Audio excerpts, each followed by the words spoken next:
Fala pessoal, hoje dando continuidade a essa série que eu estou fazendo de vídeos sobre o petróleo, de uma forma que você nunca viu. Hoje eu vou falar sobre o preço do petróleo e por que essa faixa de preço agora, o menor preço dos últimos 20 anos, certamente é um problema para todos os produtores, mas é mais para uns do que para outros. Tá? Então não perde aí, tá muito legal essa série, o pessoal tá adorando, o feedback tá excelente e eu aposto que você também vai gostar, tá bom? Fica aí. Como eu costumo falar para os meus alunos do curso de commodities, quando a gente fala de petróleo, nada é simples, nada é superficial, nenhuma informação pode ser lida nas capas dos jornais, porque isso é basicamente geopolítica na veia. Ou seja, nada é absolutamente raso que você consiga tirar rapidamente os porquês das coisas estarem acontecendo. E eu, como operador de petróleo, há cerca de 10 anos, ao longo dessa minha curva de aprendizado, eu percebi claramente como geralmente as informações realmente relevantes têm que ser mineradas. Você tem que buscar traços de informação aqui ou acolá. E é exatamente sobre isso que eu vou falar hoje do ponto de vista do preço do petróleo. Porque muita gente acha que a Arábia Saudita está nadando de braçada, porque é uma grande produtora e é muito barato, como corre a lenda. Vocês vão perceber agora que a informação é muito mais profunda do que isso, tá bom? É notório saber que a Arábia Saudita é um dos maiores produtores globais de petróleo e a segunda maior reserva individual de petróleo do mundo, somente atrás da Venezuela, né? Mas, como ela está incrustada na maior região produtora do mundo, que é o Oriente Médio, do lado de Kuwait, Iraque, Emirados Árabes, Catar e tantos outros países gigantes, e ela é centralizadora do poder nessa região, ela tem uma questão de influência geopolítica por causa de petróleo e, obviamente, de energia, que é sem paralelo no mundo, tá bom? E é exatamente por isso que agora a gente está vendo essa briga global, especialmente com a Rússia, onde a Arábia Saudita tentou um blefe, jogando seus preços de venda para 25 dólares e a Rússia topou o blefe. E agora a gente vê esses preços aqui ridículos, né? Numa distorção global. Mas agora vocês vão entender em números o quanto isso tem nuances importantíssimas, geopolíticas e financeiras. Dá uma olhada na primeira informação.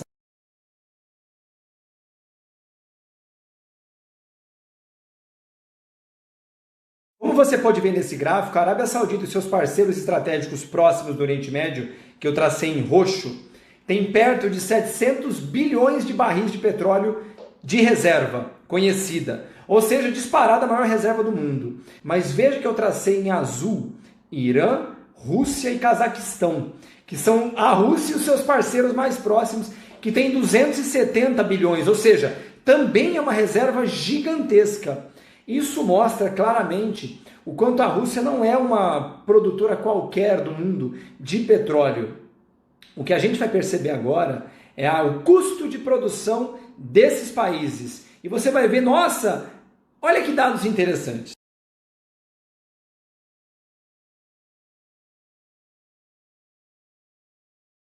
Nesse gráfico você vê que os custos de produção da Rússia e da Arábia Saudita estão tudo perto de 3 dólares, né? Alguns outros produtores, como os Estados Unidos, estão em 6 dólares, Canadá em quase 12.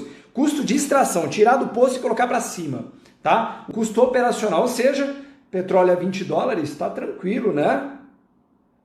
Eu acho que não. Vamos dar uma olhada num outro detalhe do preço? Dá uma olhada.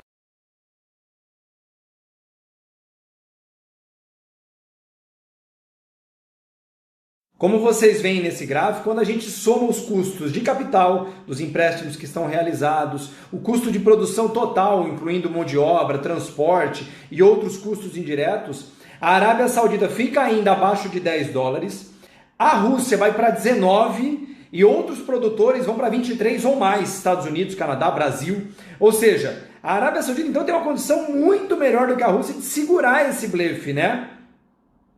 Falta uma informação ainda que é importantíssima de saber, porque muitos desses países, incluindo a Arábia Saudita e outros árabes, eles usam o dinheiro do petróleo para se bancar, para bancar o país, os custos internos, porque eles não produzem mais nada. A Rússia produz um monte de outras coisas, o Brasil, os Estados Unidos, ou seja, o petróleo tem um efeito muito menor na balança fiscal, ou seja, na balança de pagamentos do país. Dá uma olhada nesse gráfico que vai mudar tudo.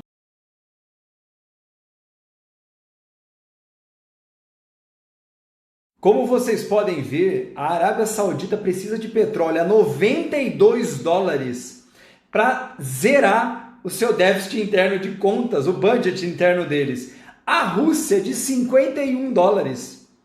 Ou seja, a Arábia Saudita, se o petróleo não estiver alto, sozinha ela não dá conta de se bancar.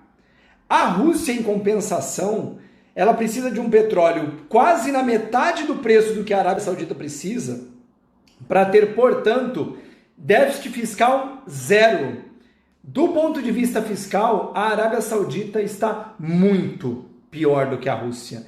Portanto, essa situação agora, internamente para a Arábia Saudita, é muito mais insustentável do que para a Rússia. Tem um detalhe importante, dá uma olhada como é que estão as contas da Rússia, para você entender claramente qual o tamanho do problema.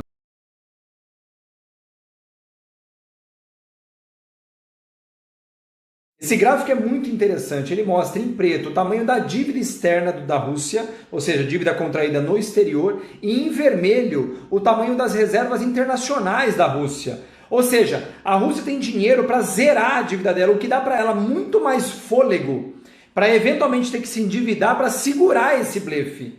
E isso é que é o ponto importante agora.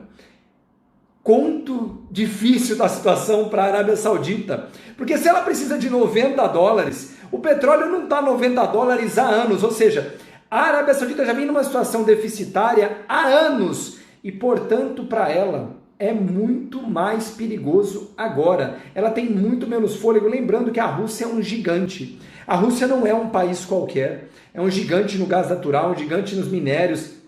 Ela é um gigante. E, portanto, há questões geopolíticas envolvidas nisso aí, e são questões que envolvem os Estados Unidos. Mas que questões, Maurício, que isso deve estar envolvido? Todo mundo fala, por exemplo, que a Arábia Saudita é um parceiro estratégico dos Estados Unidos, e é mesmo, um parceiro geopolítico. Mas há nesse momento uma nuvem de dúvida que paira sobre: a Rússia é um inimigo dos Estados Unidos ou é um novo parceiro? Eu tenho algumas dúvidas com isso e eu vou falar sobre esse assunto amanhã, sobre o petróleo. Vai ficar muito legal. Eu estou adorando essas coisas aqui. Espero que vocês também estejam gostando, tá bom? Então não perde, manda para os seus amigos que querem saber mais sobre o petróleo do ponto de vista de alguém que opera há muito tempo e que sabe pesquisar sobre esse assunto, porque amanhã a gente vai falar sobre geopolítica e depois de amanhã, no último capítulo, sobre dívidas no mercado de petróleo. Tá bom? Pessoal, lembra de compartilhar, manda para os seus amigos, tira print, bota na sua timeline, ajuda a gente, tá bom, pessoal? Grande abraço para vocês.